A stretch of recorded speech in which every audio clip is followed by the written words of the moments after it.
Olá pessoal, no vídeo de hoje vamos entender como ocorreu a evolução do sistema cardiovascular dos vertebrados. Primeiro, o que são vertebrados?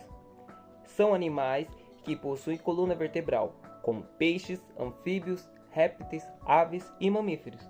Mas qual a importância do sistema cardiovascular? A sua principal função é transportar substâncias essenciais para todas as células do organismo, como nutrientes, hormônios, além de remover resíduos metabólicos. Mas o nosso foco principal aqui será no transporte de oxigênio.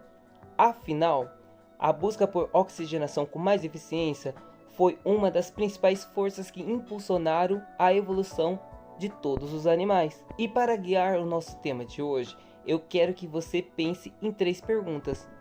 Primeira, como o coração dos peixes conseguiu funcionar recebendo apenas sangue pobre em oxigênio? Segunda, por que a saída da água para a terra firme obrigou que o coração dos animais a mudar completamente o seu formato?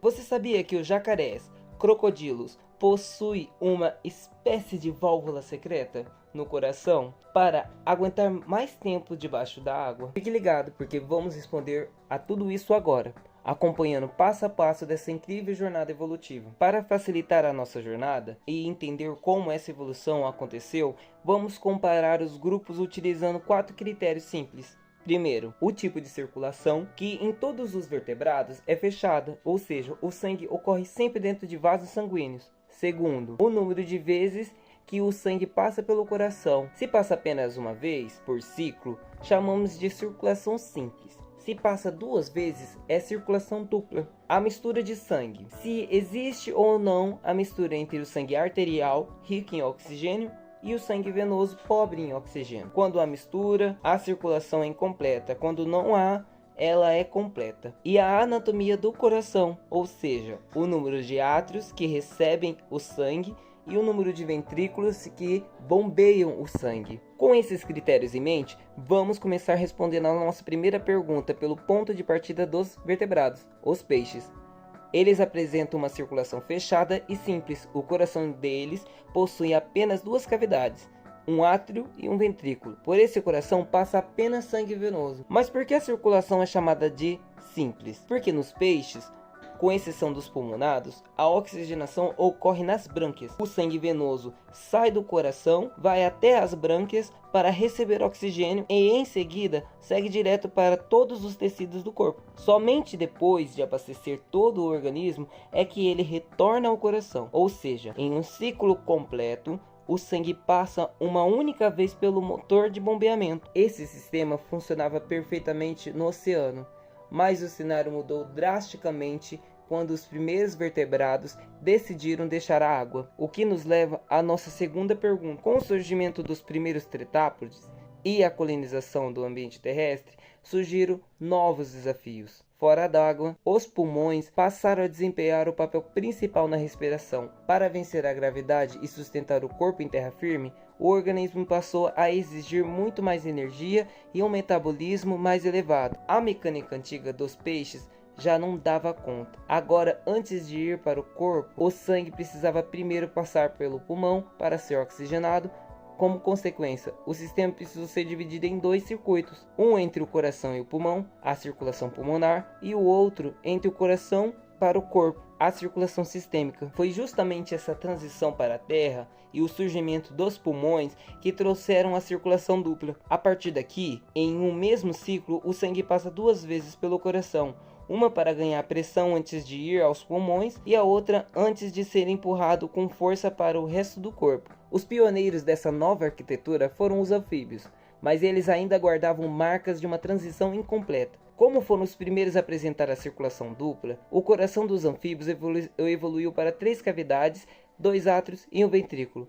O sangue venoso vindo do corpo todo chega ao lado direito, o sangue arterial vindo dos pulmões e da pele ao lado esquerdo. O problema é que, como existe apenas um ventrículo, esses 2 sangues acabam se misturando parcialmente ali dentro. Por isso, a circulação é dupla, mas incompleta. O grupo que veio a seguir deu um passo além. Nos répteis não crocodilianos, como as cobras e tartarugas, o coração continua tendo 3 cavidades, mas a natureza trouxe uma adaptação fantástica. O ventrículo desenvolveu uma parede interna parcial, chamada septo de Sabatier. Esse septo funciona como uma barreira que reduz drasticamente a mistura entre o sangue arterial e o sangue venoso. É uma verdadeira adaptação intermediária, uma ponte evolutiva rumo à separação total das cavidades. E se você quer ver aonde a linha evolutiva dos répteis chegou ao topo, precisamos olhar para os crocodilianos, que respondem à nossa terceira pergunta. Jacarés e crocodilianos representam um marco.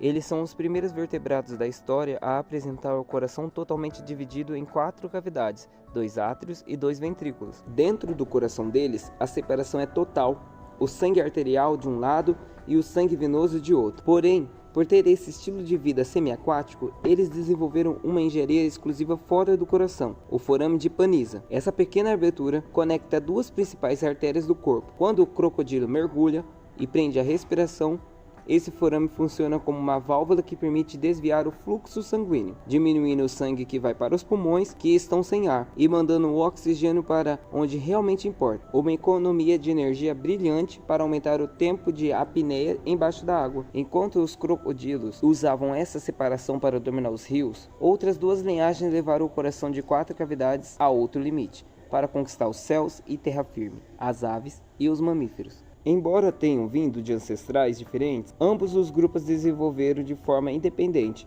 um coração perfeitamente dividido em 4 cavidades. Isso o que a biologia chama de evolução convergente, soluções parecidas para desafios iguais. Aqui a circulação é fechada, dupla e totalmente completa, sem nenhuma mistura de sangue. O fornecimento de oxigênio para os tecidos se tornou-se massivo, e foi exatamente essa eficiência extrema que permitiu que as aves e mamíferos sustentarem um metabolismo altíssimo e desenvolverem a endomia, a capacidade de produzir o próprio calor e manter o corpo aquecido. Para coroar essa eficiência, os mamíferos ainda trouxeram uma novidade celular. As novas hemácias são anucleadas. Sem o núcleo no meio do caminho, sobra muito mais espaço para carregar hemoglobina, e as células ficam flexíveis o suficiente para se exprimirem pelos menores vasos do corpo. E como a evolução adora deixar assinaturas, há um detalhe anatômico curioso que diferencia 2 grupos. Ao sair do coração, a grande artéria aorta se curva para o lado direito nas aves e para o lado esquerdo nos mamíferos. A saída para a terra firme exigiu o surgimento dos pulmões, com eles a circulação dupla. A partir daí o coração foi se dividindo, criando barreiras e se moldando até eliminar completamente a mistura de sangue. Essa incrível jornada anatômica que transformou o transporte de oxigênio na máquina potente que é hoje, permitindo que os vertebrados conquistassem com absoluto sucesso cada canto do nosso planeta.